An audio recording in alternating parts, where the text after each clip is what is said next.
This is the Orthodox Conundrum on JewishCoffeehouse.com. I'm Scott Kahn, and today I'm doing something which I don't think I've ever done before. I am recording an episode with no script, no outline, and no guests. Even when I've had monologues before, they've been tightly controlled, let's just say. I know what I'm going to say before we begin. And this time, it's kind of a free-for-all, because I actually had some guests, and I was about to press the record button today at 4 o'clock Israel time, 9 a.m. Eastern time. They are in New York City, so that's why it's 9 a.m. Eastern time. And as we were about to begin our recording talking about anti-Semitism in the United States, and in particular in the upcoming primary for mayor of New York, at that very moment, my kids knocked on the door to my office and said, "Abba, you got to come upstairs. We're about to have a siren." So that was the end of that. So I will record that episode, God willing, in the next couple of days and release that. But for right now, I'm on my own here without a plan, and I'd like to just offer some reflections, some of the things I've been thinking over the past, I guess, close to 72 hours as we've experienced this war with Iran, a war that we've been thinking about for literally decades, wondering when it would happen, wondering if it would happen. And finally, after all this time, it has actually happened. And Israel is at war with Iran, as everybody listening obviously knows. It's been an unusual experience, let's just say, as somebody living in Ramat Beit Shemesh, Israel.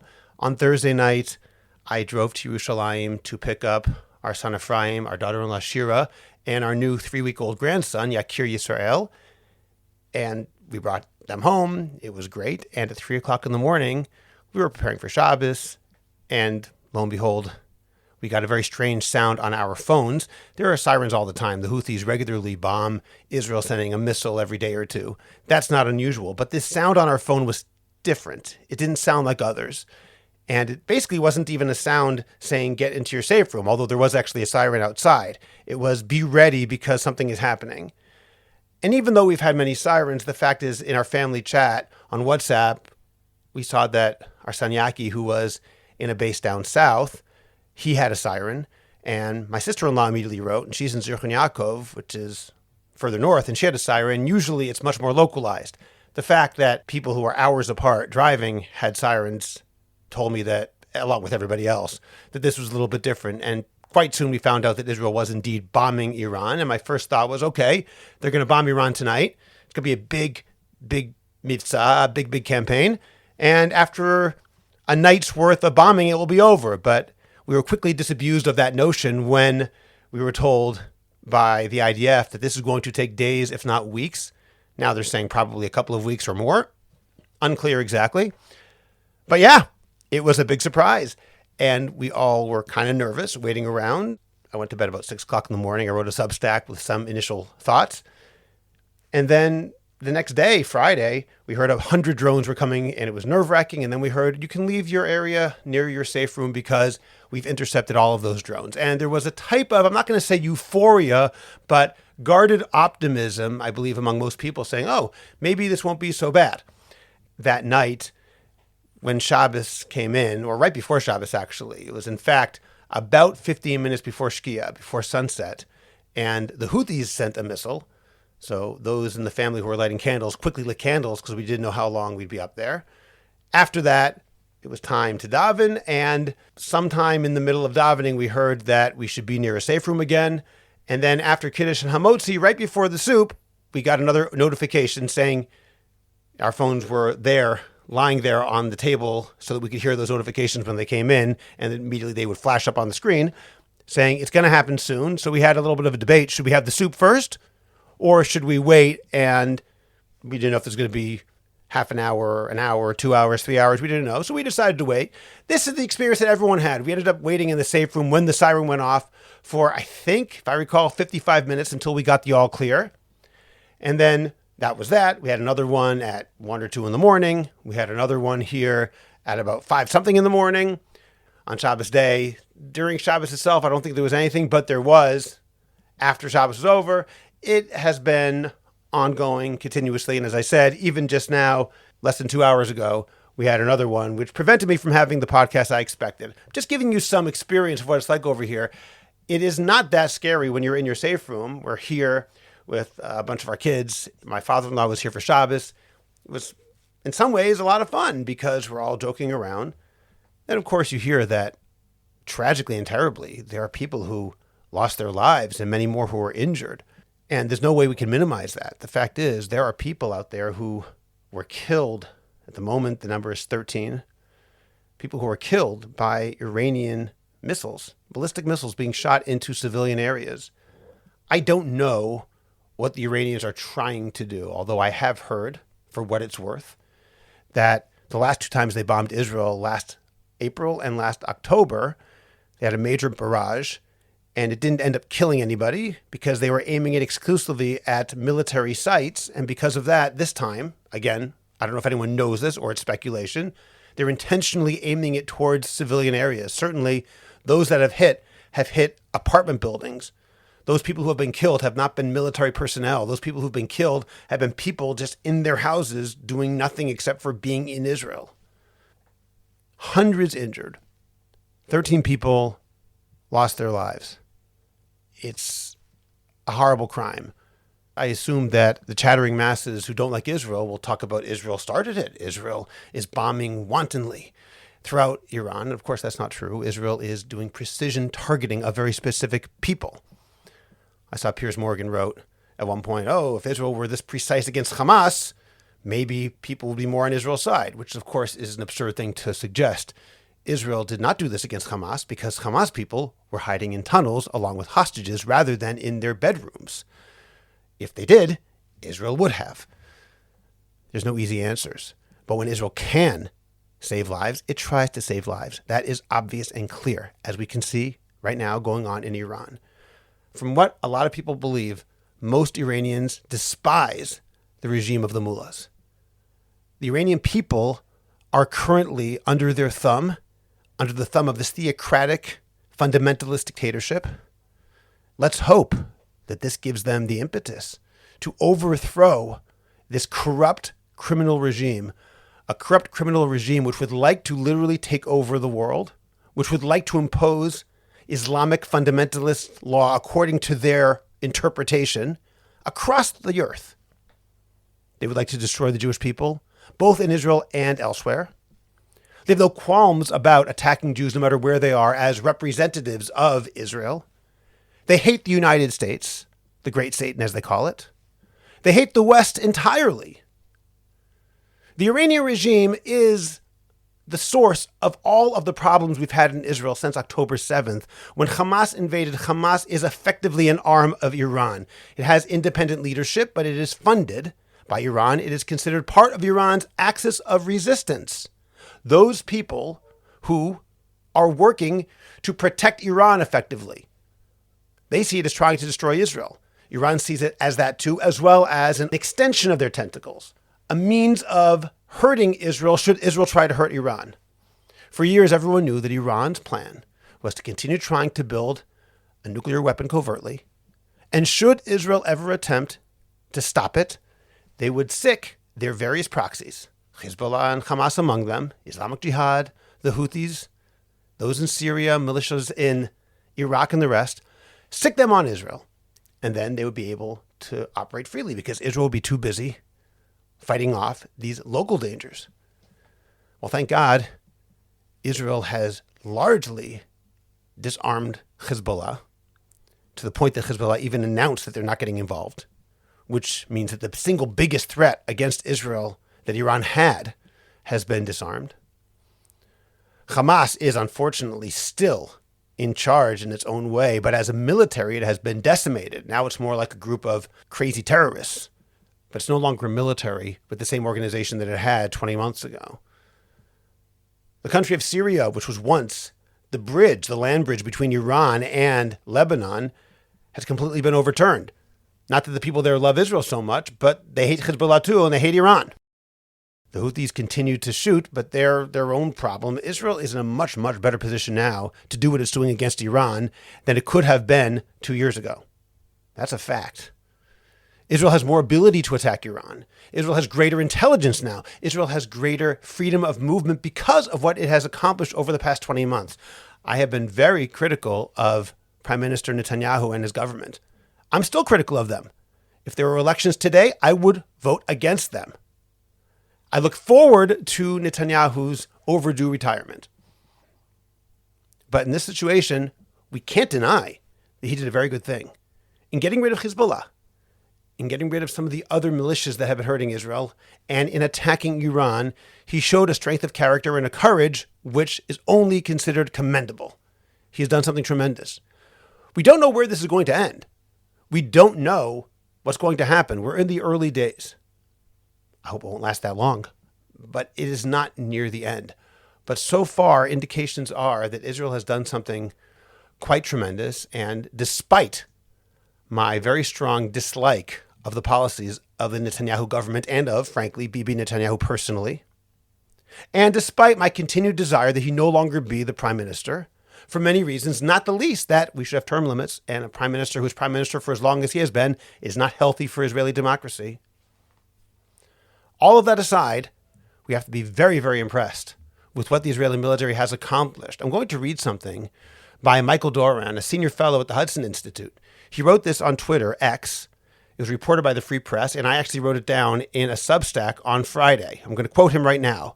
Israel's campaign against Iran, and this is what he said probably about 12 hours after it began, is another one for the history books. As in the opening of the Six-Day War, when Israel crippled 3 Arab air forces in a matter of hours, Israel has struck first, deep, and hard. It hit targets across Iran, a huge country, with precision and total surprise. The scale and reach of the operation are staggering. Whether it will deliver a similarly decisive outcome remains, of course, to be seen. The regime could strike back or begin to unravel. Either way, the message is unmistakable. This was more than a military action. It was a demonstration of intelligence dominance and operational mastery and total justice. As I wrote in that same Substack, some of the details are just unbelievable. The idea that Israel built a drone base inside Iran, apparently near or inside Tehran itself. This is the kind of situation that it is simply unbelievable. It's simply incredible Israel was able to do this sort of thing. I don't want to pretend that the war is over because it's not. But we have to be thankful for what the IDF has been able to do during this time. And I thought maybe now I could offer a quick theological reflection on what that means, to say I'm thankful for what the IDF did. And if that means we should also be thankful to God. Who's doing this? The IDF or God? And I think most people would say, well, it's perhaps we can say God working through the IDF. I want to read something from Robert McNamara, who was the Secretary of Defense under Lyndon Johnson during the Six-Day War. And I'm going to read what he wrote in his own autobiography. The book is called In Retrospect. And this is from page 277 and page 278. In late May 1967, we received CIA reports of an imminent Egyptian invasion of Israel. Very likely, Egypt would be supported by other Arab states, such as Jordan and Syria. And we feared, if it were necessary to achieve its objective, destruction of the Jewish state, Egypt would receive support from the Soviet Union as well. Israel, of course, had similar information. A meeting between President Johnson and British Prime Minister Harold Wilson had long been planned for June 2nd to review our common interests around the world. When the day arrived, the imminent Arab-Israeli war had crowded all other issues off the agenda. We compared our intelligence estimates and our conclusions about the conflict's outcome. We agreed on all points, including who would win. Israel, beyond a shadow of a doubt. One side, I recall, anticipated an Israeli victory within 10 days. The other expected it within 7. But we also agreed the consequences of such a war would be difficult to predict and to control, and therefore we should do everything possible to prevent it. So there you have it. Secretary of Defense Robert McNamara said that before the Six-Day War, the United States and Great Britain knew that Israel was going to win in a landslide, knew that it wouldn't be a long war, knew that it would be over. They didn't say 6 days, they said 7 or 10 days. So it's obvious that they understood, assuming that he's telling the truth. There are some people who would say that this is looking back and pretending they knew things which at the time they didn't know. But let's assume he's telling the truth. Let's assume that his memory is accurate. Let's assume that he really means that they knew, they were sure that Israel would win in a very short time. Does that take away the miraculous nature of the Six-Day War? Because now we know Israel was a lot stronger. It wasn't a case of the weak defeating the mighty. It was a case of the mighty defeating the weak. This is not Hanukkah, as we say, where the Maccabim, this weak army, defeated the mighty Hellenists. No, this is a situation where the mighty Israeli army, in 1967, understandably stronger than the other armies, according to the United States and Great Britain, was able to be victorious. So therefore, it's not a miracle. So I think that's absolutely incorrect. That's a misunderstanding of what it means that God works within the world. There are miracles, like the splitting of the sea, like the 10 plagues, which demonstrate God's overriding of the natural world. But that's not normally how God interacts with the universe. The way that God typically, so to speak, interacts with the universe is in a hidden way, through natural means. Which doesn't necessarily mean that the weak army defeats the mighty army. It means the fact that a country like Israel in 1967, 19 years after being founded, only 22 years after the end of the Holocaust, when a third of Jews across the world were slaughtered, that this tiny country, in indefensible borders, hated by every one of its neighbors, was somehow, in only 19 years of existence, able to become the far mightier army than Egypt, Jordan, and Syria combined. That's the miracle. It's not a miracle of the weak defeating the mighty.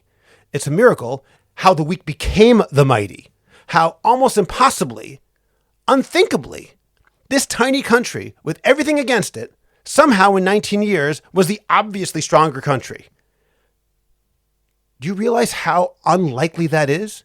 We only don't think about how unlikely it is because it happened, because it actually happened. And it could be what we're looking at right now, God willing, let's hope, is the same sort of thing. The fact that Israel has such intelligence mastery that they can do what they do. We remember the pager operation in Lebanon. This is more of the same. The fact that Israel is always so far ahead of those who wish to destroy it. Remember, Iran has probably 8 times the population of Israel. Not to mention all its proxies, which Israel does not have. And yet Israel somehow is running circles around them, at least from an intelligence perspective, doing things that wouldn't be believable in a movie. And yet Israel's doing them. That's not a sign of Israel being greater in a natural way. It's a sign that Israel is stronger because God somehow has given the IDF and the Mossad and our intelligence services and our people the ability to have this extra degree of strength, military strength, intelligence strength. The fact that we're stronger, that the weak became the mighty, that is the miracle. And in fact, I believe it's actually reflected in Parshat HaShavua coming up this week, in Parshat Shlach Lecha, which is the story of the spies who said bad things about the land of Israel. And as they came back, there were 12 spies, 2 of whom, Yoshua and Kalev, were saying wonderful things about Israel, and the others started off by saying wonderful things and then said, however, we can never defeat our enemies there. There's no way we can defeat the Canaanite nations. Impossible. And when Yehoshua and Kalev tried to convince them that wasn't true, the spies said an almost incredible line. They said, V'ha'anashim asher alui mo amru. The men who went with him, with Kalev, said, Lo nuchal la'alot el ha'am. We cannot go up to this nation. Ki chazak hu mimenu, because it is stronger than us. But Rashi there says, which is citing Masechet Sotah, page 35a, Rashi says, Chazak hu mimenu, kivyachol, so to speak, klape mala amru. They were actually speaking about God. Because the word mimenu can be understood as they're stronger than us or they're stronger than him. So the spies apparently were saying, according to Rashi, not that the Canaanim are stronger than Israel. Rather, they are stronger than God, which is an unbelievably impossible thing to believe they actually thought. These are the same people who less than a year and a half earlier saw the splitting of the sea. They experienced the epiphany at Sinai. They were taken out of Egypt with signs and wonders. And now they say these nations there are stronger than God. How could they possibly think that? In order to understand it, the Nitziv, Rav Natalia Tzvi Yehuda Berlin, on the story of Yehoshua defeating Amalek in Parshat B'Shalach in Sefer Shemot, in the 17th parak, in the 17th chapter, explains what was really going on over there. Because there, Moshe tells Yehoshua, I want you to go and defeat them. Moshe himself doesn't fight. In fact, Moshe leaves the scene. Moshe goes up onto the top of the mountain, And he raises his hands. And it says when he raised his hands, the people would win. And when he lowered his hands, the people would lose. And the Mishnah, Masechet Rosh Hashanah, says something which does not seem to be the natural pshat, but that's how Chazal understood it, which is very important for us.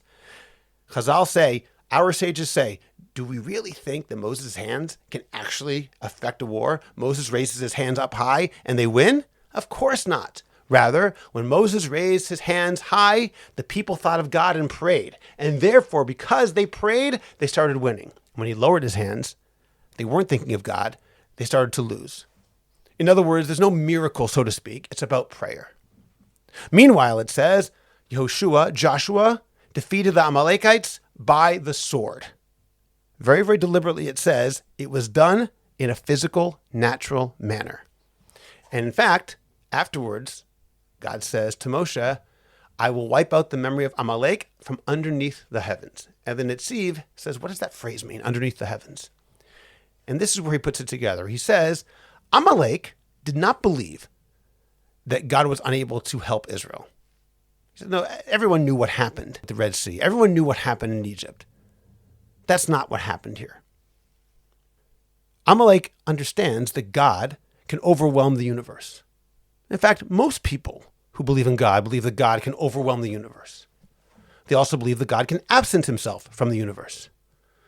The innovation of Abraham, the innovation that brought God into the world, was that God also acts within the world even when you don't see him. In other words, Amalek believed, and are representative of the idea, God can overwhelm the universe if he wants, or he can stay away from everything. But there's no such thing as God acting within the universe such that things seem natural, but they're actually working with divine help. Amalek denied, this concept of hashgacha pratit, the idea of divine providence, that it's not just the miraculous, but God working within natural means, through the natural order. That's what they said can't happen. And in order to defeat this theology, the theology of God can only overwhelm the world and he can only defeat Israel's enemies if he chooses to completely wipe them out. But this idea that Israel will fight a natural fight and God is still helping them even though there's nothing overtly miraculous, that Amalek cannot accept. In order to combat that, Moshe said, no miracles here. Moshe represents miracles. Joshua represents natural means. Therefore, fight them by the sword. Fight them naturally. And that's why it says Amalek was defeated naturally by the sword. And that's why it says also that God wants to wipe out this memory of this concept, this theological idea from under the heavens. What's under the heavens? Under the heavens is the area that Amalek says God doesn't operate. God either comes down from the heavens overwhelmingly, or he doesn't come down at all. But this idea that in the earth, under the heavens, God still operates, Amalek can't accept that. So Joshua is the opposite of that idea. Joshua fights against that idea. God can operate even in a non-miraculous way. Moshe represents the miraculous, so this is not his fight. Everyone agrees that the Moshe way of looking at God, what he represents, everyone knows that God can do that. But if it's quote unquote a fair fight, it's Joshua's army against Amalek, Amalek says, yeah, we can defeat them because God won't be there. Well, Amalek is wrong. God works even within the natural world. And that's why it also says about Amalek at the very end, Ki yad al kes ka, the hand is on the seat of Yud K, which is half of the Tetragrammaton. The Netziv explains that the hand is Amalek's hand, blocking God, so to speak, saying, I accept the first two letters of the Tetragrammaton, of Hashem's four-letter name, Yud and Hey, which represents creation. Ki v'ka Hashem tzor olamim, those letters represent creation. But the last two letters of God's name, Vav and Hey, which represent divine providence, I can't accept that. And as long as Amalek's theology exists, all we have in God's throne is Yud and Hey, that God is the creator. But that God works within the world, the Vav and the Hey, Amalek blocks that Vav and Hey from being there. And until that theology is uprooted, God can't be completely in the world with his full name revealed, because that theology says God isn't really here. Which brings us to the spies. How could the spies possibly have said that God is unable to defeat the Canaanites? The people saying they're stronger than God? They thought the same thing as Amalek. they were imbibing the same theology. We believe, of course, that God can overwhelm, but we know also, said the spies, that when we go into the land of Israel, we're going to fight by natural means. That's why we were sent as spies, to check it out so we can prepare battle plans. We're going to work naturally. And if we're going to work naturally, because the spies believe the same thing as Amalek, that God doesn't work through natural means. He only works in the miraculous, the overtly miraculous. Therefore, they're stronger than God because God doesn't work like that. And that was their problem. And that was why the spies were punished. And that's, in fact, when the people decided in the end they're going to go in anyway, Amalek were the nation that fought against Israel. After the sin of the spies, the people went up and decided to go in without divine sanction. Now God really wasn't with them. And Amalek, of all people, and now understandably defeated them. And I wonder now if that's what we're experiencing today. The same kind of experience where we have a very, very powerful IDF. We have a very, very brilliant Mossad. We have abilities which make no sense for a nation of 10 million people in a sea of people who despise us. We have fewer natural resources. All we have is the fact that we are Am Yisrael, the people of Israel. And somehow, God helps us. He doesn't help us by doing miracles in the overt way, necessarily. Not that he can't. But we see over and over again in natural manner, in a way which just seems totally normal. So normal we don't even think about how crazy it is. Somehow Israel's army defeats those who are greater than it. Oh, of course, they're stronger. But why are they stronger? The Mossad is able to run circles around those who are so much bigger than Israel. Well, of course, the Mossad is the best. How'd they get to be the best? It's because of this idea. It's because of this idea that God works through natural means and the weak become the mighty. Not only that the weak can defeat the mighty in a miraculous way, but the weak become the mighty. And it's so normal to us to see this, we don't even realize how miraculous it is. On days like today, in a time when Israel is maybe hated more than ever before, when Jews around the world are feeling the oncoming sting of anti-Semitism more than they felt it in decades, as people start to blame Israel, as people start to blame Jews for all of the world's problems, when people start saying, literally, that Israel, or anyone who even says anything good about Israel, should be treated like a Nazi, when people say that Israel is the single worst problem on earth, despite the fact that the single worst problem on earth, authentically, the Iranians and their attempt to get a nuclear bomb, is currently being taken care of by Israel alone. When people believe that, we have to work hard to make sure we don't somehow imbibe that same kind of attitude. The spies, involuntarily, but inevitably, somehow assimilated the viewpoint of Amalek. We are at risk of assimilating the viewpoints of those who hate us and being overly defensive. We have to remember that we are not perfect, not as a Jewish people and not as a state of Israel. We are not yet where we have to be. There is a lot more to go. And anyone who thinks that the state of Israel is perfect is fooling themselves. The state of Israel has a lot more to do. We have to work hard to make Israel be the society that it should be. But we have that as a goal, and we are working towards it. And we are a good society and a moral nation and an ethical country. And we will keep driving ourselves to make that even more true, to become even more moral, to become even more ethical, to do everything we can to be a true light unto all the nations, an exemplary society, a Medina lemofet, a society that can be looked at as an example, which people can look at and say, yes, I want to be like that. Right now, it seems almost impossible.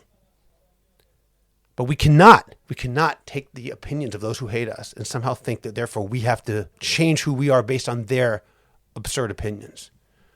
We have to work hard to become better because everyone has to work hard to become better. Every person, every country, and every nation has to try and maximize its ability to be as good as possible. We're no different. We're not there yet, but we're on the road and we're working towards it. And through fits and starts, I believe we will get there.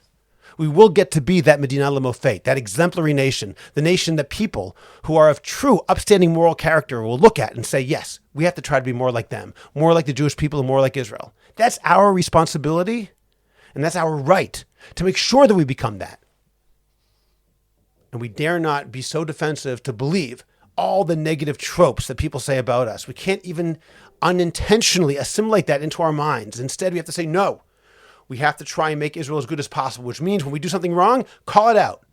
And at the same time, don't pretend somehow that we have more reason to be defensive than anybody else. No, Israel is a good and moral and ethical country. The Jewish people is a good and moral and ethical people. And this war, now against Iran and against all of its proxies, whether Hamas or Hezbollah, the Houthis and the rest, is a good, moral, and ethical war. We want it to end the tragedy of those who are innocent, who are being harmed and killed. And we want to do it in such a way that we are never going to be harmed again as much as we can prevent that by those who wish to destroy us. To ask us to not protect our own people is unethical. We do everything we can to try and protect lives, both ours and even those on the other side. We do, more than any nation ever in history. And we don't ever forget that. Does that mean we're perfect? Far from it. But we're as good as the world has ever seen. And the fact that no one accepts that among the Israel haters is not our problem. Meaning, we certainly have to deal with the fallout of that. But we don't have to try and therefore change our ways to say, oh, we're going to stop fighting because people who hate Israel don't want us to fight. That is not the way it's going to work.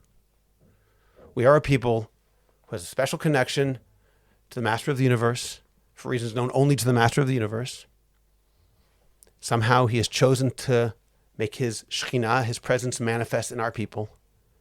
And as we fight against Iran, this existential fight, to make sure that we are not destroyed, we have to remember we are on the right side of history. And frankly, all the countries who are complaining about Israel right now, deep down they know it too. And God willing, this fight will move forward in such a way that Israel will be victorious. Israel will be able to defeat its enemies in such a way that they cannot harm Israel again. We can continue to allow God to bestow his blessings upon us. And we will try, once we can get rid of those problems, those threats from outside that are trying to destroy us literally and destroy all Jews across the world, we will continue to try to make ourselves and our country even better, to make it the most moral country on earth, to make it the most ethical country on earth. We're not there yet, but we're on the road, and we're going to continue to be on the road. And our job is to always fight to make sure we never leave that path, that we're always moving further along that road to become ethical and moral, and the Medina Lemofet, the country that is the exemplary nation, the people who are the exemplary nation. We will continue to do so, and we will continue to pray like the people fighting with Yeshua, through natural means, with their eyes on Moses' hands, thinking about God and saying, through natural means, we pray, and then we'll be victorious, God willing. It's all in God's hands, and the hands of his shlichim, his messengers, the Israeli army, and the Israeli intelligence services, and all of us, Jews in Israel and across the world, have to always remember that we have a special role to play to make this country everything it was intended to be. Those are my thoughts for today. I hope they made a little bit of sense. As I said, unrehearsed, unscripted, hopefully somewhat intelligible. And I thank you for joining me. I'm Scott Kahn, and this has been the Orthodox Conundrum on JewishCoffeehouse.com. Subscribe to the Orthodox Conundrum podcast wherever you get your podcasts, and please rate it and write a review. Please visit JewishCoffeehouse.com for other episodes of the Orthodox Conundrum, as well as many other great podcasts, including Intimate Judaism, The Maimonides Minute, Chochmat Nashim, The Francisca Show, and Let My People Eat. I'd appreciate it if you go to Apple Podcasts and rate and review the Orthodox Conundrum. It takes literally 2 minutes. It's just giving a certain number of stars and writing 1 or 2 sentences. Please like the Orthodox Conundrum podcast on Facebook and join our growing Facebook group, the Orthodox Conundrum Discussion Group, where you can feel free to discuss issues in Orthodoxy in an honest and friendly environment. Finally, do you have a message that needs to get out? Do you want to promote your business, your organization, or your cause? The best way is by producing a podcast, and Jewish Coffee House can make it happen. I have experience producing hundreds of podcasts, both for myself and for satisfied clients. Whether you want to learn everything you need in one day, or relax and record and let me do the heavy lifting, Jewish Coffee House Productions will work with you to make it happen and make it even better than you imagined. Let me help you today. Write to me at scott@jewishcoffeehouse.com or go to jewishcoffeehouse.com, click on productions, and sign up for a free consultation. Make your voice heard, promote your cause, sell your product, and engage an audience now. I'm Scott Kahn. This has been the Orthodox Conundrum on jewishcoffeehouse.com.